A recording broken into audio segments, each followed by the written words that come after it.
Gold trusted gold buyers. మీరు తాకట్టు పెట్టిన బంగారాన్ని విడిపించి ఈ రోజు ఉన్న మార్కెట్ ధరకు కొనబడును. సార్, హైదరాబాద్ పబ్లిక్కి ట్రాఫిక్ సెన్స్ ఉందని అనుకోవచ్చా లేదనుకోవచ్చు? ఎందుకంటే రికార్డ్ చూస్తుంటే ఎక్కువ ట్రాఫిక్ వైలేటర్స్ అందరూ కూడా బాగా ఎడ్యుకేటెడ్ కనిపిస్తున్నారు.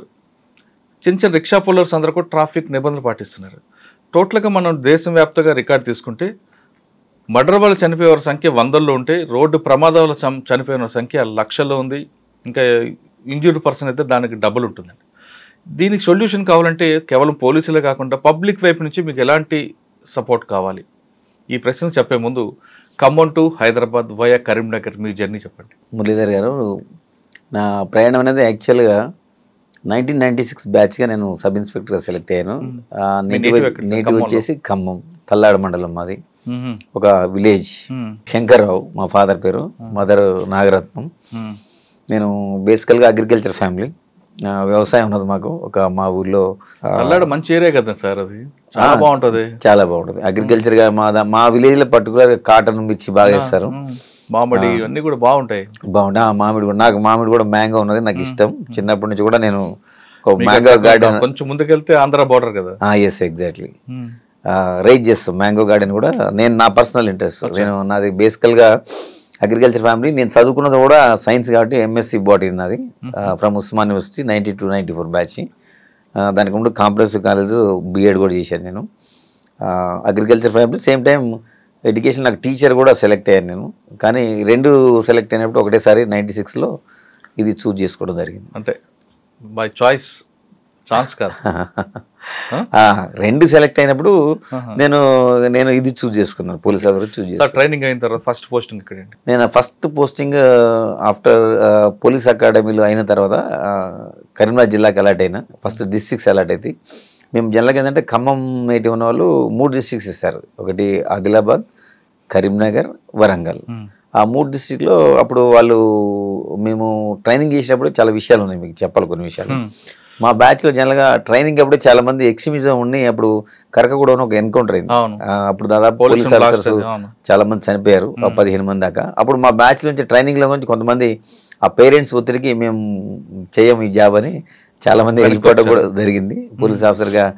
అంటే ఆ విధంగా టెన్షన్, ఆందోళన ఉండే. అప్పుడు కంటిన్యూగా ఒక యుద్ధ వాతావరణం ఉన్నది. ఆ యుద్ధ వాతావరణంలో కొంతమంది జాబ్ వదిలిపెట్టిపోవడం కూడా జరిగింది. కానీ మేము కరీంనగర్ అనేది హైలీ ఎఫెక్టెడ్, ఈ 4 జిల్లాల్లో హైలీ ఎఫెక్టెడ్ కరీంనగర్ జిల్లా. ఫస్ట్ పోస్టింగ్ నాది సిరిసిల్ల అని, అక్కడ ప్రొఫెషనల్గా పోయినా నేను. ప్రొఫెషనల్ పీరియడ్ ఉంటుంది మాది.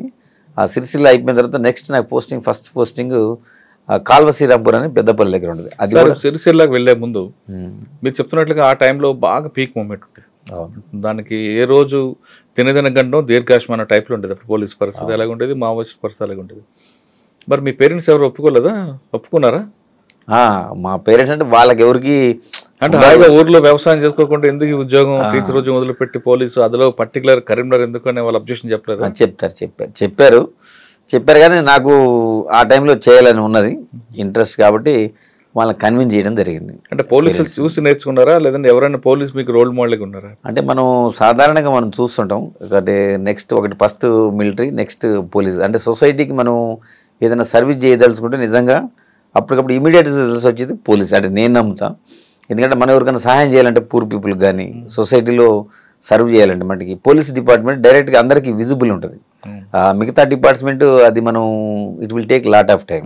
కానీ మనం పోలీసులో ఏంటంటే ఎవరికైనా హెల్ప్ చేయదలుచుకుంటే మనం రియల్గా ఎవరైతే విక్టిమ్స్ ఉన్నారో వాళ్ళకి ఇమీడియట్గా మనం జస్టిస్ చేసే అవకాశం పోలీసులో ఉంటుంది. నేను నమ్ముతున్నా ఎగ్జాక్ట్లీ అది జరుగుతుంది కూడా. It's real.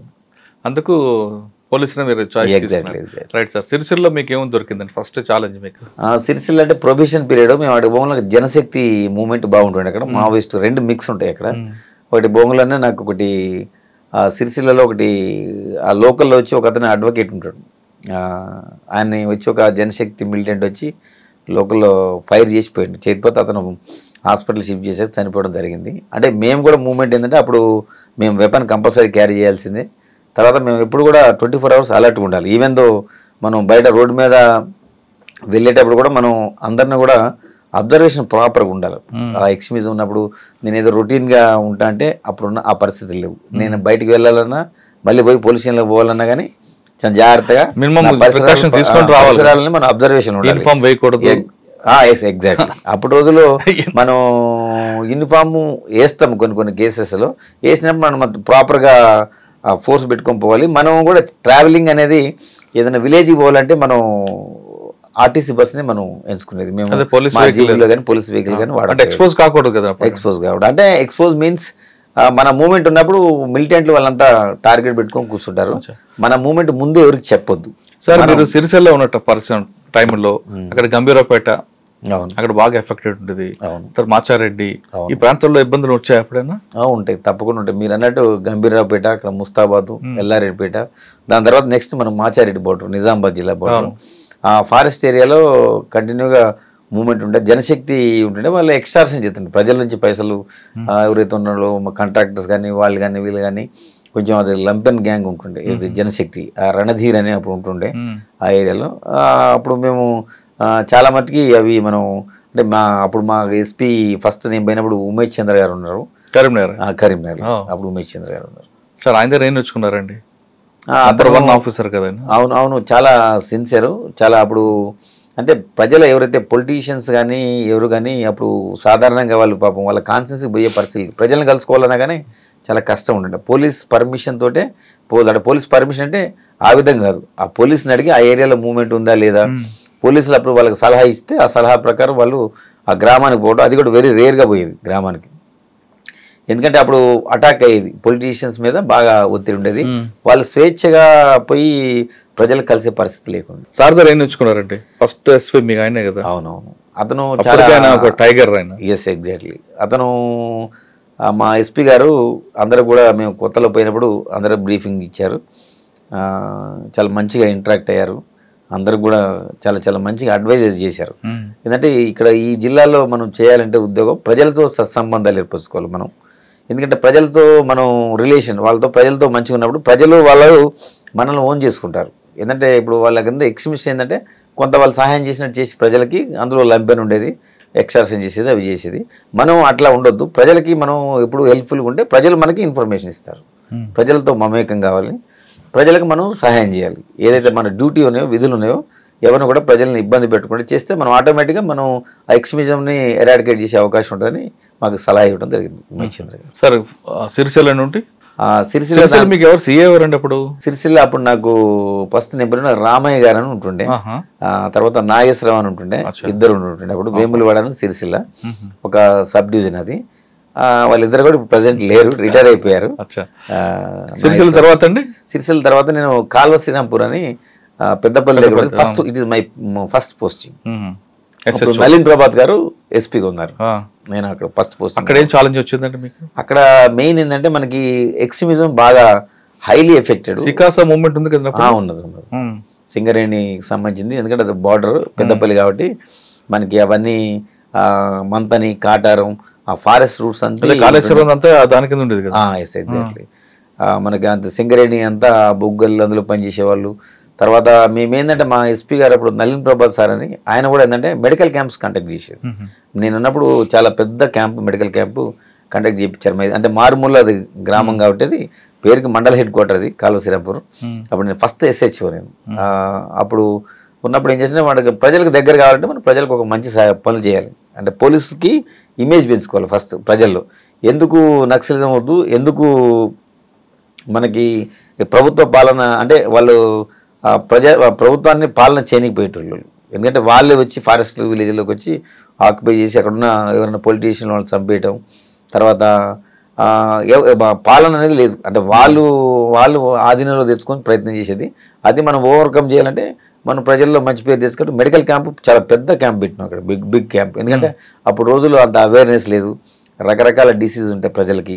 అంటే హాస్పిటల్ పోయే పరిస్థితి ఉండదు, పూర్నెస్ ఉన్నది, అంటే ఫారెస్ట్ ఉన్నది. అట్లాంటి సమయంలో మనం మెడిసిన్స్ కానీ అదేవిధంగా డాక్టర్స్ కానీ అంటే యాక్చువల్ కరీంనగర్ హెడ్ క్వార్టర్ నుంచి దాదాపు ఒక 30-40 డాక్టర్స్ పెట్టేసి మా ఎస్పీ, ఇన్స్పెక్టరు, ఏసీ, మా DSP ర్యాంక్ ఆఫీసరు, వీళ్ళంతా మా DIG ర్యాంక్ ఆఫీసరు, వీళ్ళందరూ వచ్చి మనం ఒక పెద్ద క్యాంపు అరేంజ్ చేయడం జరిగింది. దానివల్ల ప్రజల్లో ఏంటంటే పోలీసు మీద ఒక మంచి ఒపీనియన్ వచ్చింది.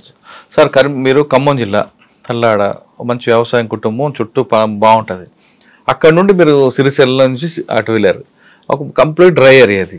అంతా అన్నలు ఆడావిడ కనిపిస్తుంది. ఆ వాతావరణం అలవాటు చేసుకోవడానికి ఎన్ని రోజులు పట్టింది మీకు? నేనంటే నా నేపథ్యం అంటే ఖమ్మం జిల్లా కావచ్చు, మనం చదువుకున్నది కూడా ఎడ్యుకేషన్ మళ్ళీ ఉస్మాన్ యూనివర్సిటీలో చదువుకున్నాను. కంప్లీట్ అర్బన్ చెప్తాను. అందుకనే అక్కడ ఉస్మాన్ యూనివర్సిటీలో చదువుకున్నప్పుడు కూడా నాకు వేరే జిల్లా వాళ్ళతో కూడా సంబంధాలు ఏర్పడుతుంటాయి. ఎందుకంటే అది హబ్. అప్పుడు ఉన్నప్పుడు ఉస్మాన్ యూనివర్సిటీ చాలా పెద్ద మంచి అప్పుడు ఉండే. ఎందుకంటే అప్పుడు ఇంజనీరింగ్ సీట్ కానీ మెడిసిన్ సీట్ కానీ ఏం లేవు. ఆ రోజుల్లో క్రీమ్ అంతా ఉస్మాన్ యూనివర్సిటీకి వస్తుండే. ఆ ఎడ్యుకేషన్లో మనం చదువుకున్నప్పుడు ఇది మహబూబ్నగర్ కానీ, నల్గొండ కానీ, అదేవిధంగా కరీంనగర్ కానీ, వరంగల్ కానీ కొంతమంది విద్యార్థులు మేము కలిసినప్పుడు మాట్లాడుకోవడం జరిగింది. అది ఏదైనా మీరు చెప్పినట్టు కొంచెం డిఫరెంట్ డిస్ట్రిక్ట్ అది. కరీంనగర్ అనేది ఇప్పుడు నక్సలిజం తోటి భయభ్రాంతులకు గురైన జిల్లా. అంత ఈజీ కాదు మీరు చేయటం అన్నట్టు. ఫస్ట్లో కొంచెం ఇబ్బంది ఉన్నమాట వాస్తవమే. కానీ దాన్ని మీకు ఇల్లు కూడా దిగేవారు కదండి ఆ ఊర్లో? అవునవును. మాకు అందుకనే ఇల్లు ఇవ్వరు. వాస్తవం మీరు చెప్పింది. క్వార్టర్స్ ఉన్నాయి అప్పుడు. ఎందుకంటే మా ప్రిన్సెస్ లోపల ఆ క్వార్టర్స్ ఉంటాయి. ఆ క్వార్టర్స్ లోనే మేము ఉండాలి. బయటకు విలేజ్కి పోవాలంటే కూడా బాగుండేవి కావండి అప్పట్లో. అవునవును. ఎప్పుడు పడిపోతాయా ఎప్పుడు కూలిపోతాయని ఉన్నాయి. అయితే మాకు కాళశ్రీరాంపూర్లో కట్టినప్పుడు క్వార్టర్స్ పర్వాలేదు. మీరు అన్నట్టు కొన్ని ప్లేసెస్ ఉన్నాయి. కానీ ఇది గవర్నమెంట్ అప్పుడు ఇనిషియేషన్ తీసుకొని నక్సలిజం ఉంది కాబట్టి అవుట్స్కర్ట్స్లో అంటే మా పోలీస్ స్టేషన్ చుట్టూ ఏం ఇళ్ళు ఉండవు. ఎందుకంటే అది అట్లా మాకు ఐడియాలు ఉంటేనే మాకు సెంట్రీలు ఉంటుండే, హైట్లో పెట్టుకుంటుండే పోలీస్ స్టేషన్. ఎందుకంటే పోలీస్ స్టేషన్ అటాక్స్ చేస్తుండే అప్పుడు రోజుల్లో వాళ్ళు. కాబట్టి అటు యుద్ధం అప్పుడు పోలీస్ స్టేషన్ అన్నది సెక్యూరిటీ ప్రాబ్లం అని జనాల మధ్యన పెట్టేవారు కదండి. అవుట్స్కట్ లో ఈజీగా కొట్టడానికి లేదు. ఇది కొన్ని పాయింట్ ఆఫ్ యుద్ధ తంత్రంలో మనకి విజిబిలిటీ ఉంటుంది అనమాట. మీరు అన్నట్టు ఇళ్ల మధ్యలో ఉంటే ఏంటంటే ఆ మిలిటెంట్ వచ్చి ఆ లోపల నుంచి వచ్చి ఆ గ్రెనేడ్ వేసేసింది అనుకోండి. మనకి తెలియదు లాస్ట్. పబ్లిక్ ఇబ్బంది కాకుండా ఉండడానికి వాళ్ళు ఆగుతారని ఒక కాన్సెప్ట్ ఉంటుంది కదా.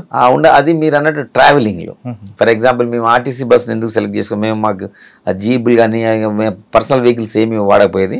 ఆర్టీసీ బస్సులు అంటే ప్రజలతో కలిసి ప్రయాణించేది కాబట్టి అప్పుడు వాళ్ళు ఈ ల్యాండ్ మైన్స్ ఉన్నాయి కదా, ఆ రోడ్స్ మనం చేసేటప్పుడు బ్లాస్టింగ్ చేసి ఇది చేసే పరిస్థితి ఉండే అప్పుడు. అందుకని మనం ప్రజలతో కలిసి ప్రయాణం చేసేది. ఇక్కడ ఏంటంటే ఇది యుద్ధతంత్రం.